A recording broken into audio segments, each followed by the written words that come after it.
We begin tonight in Fond du Lac, where we now know the name of the teen who was killed in a car crash on Saturday. Nevins Zock was 16 and a sophomore attending Laconia High School.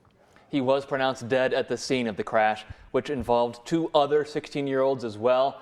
One was taken to Theta Care Medical Center for treatment. Fond du Lac neighborhood reporter Margaret Cahill reports on the students who are remembering the teen who has died in the dangerous road where this crash happened.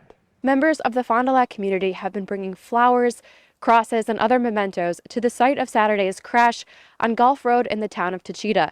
The sheriff's department says the twists and turns in the road can create dangerous driving conditions. There are other parts of that roadway where we have had numerous crashes. The sheriff's department says speed and alcohol were factors in the crash, but the investigation is ongoing.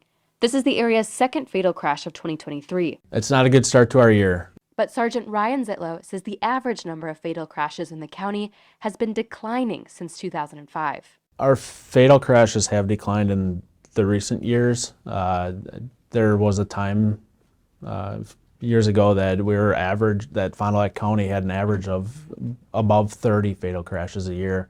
Zitlow said the county increased its speed enforcement and now sees about 15 fatal crashes a year.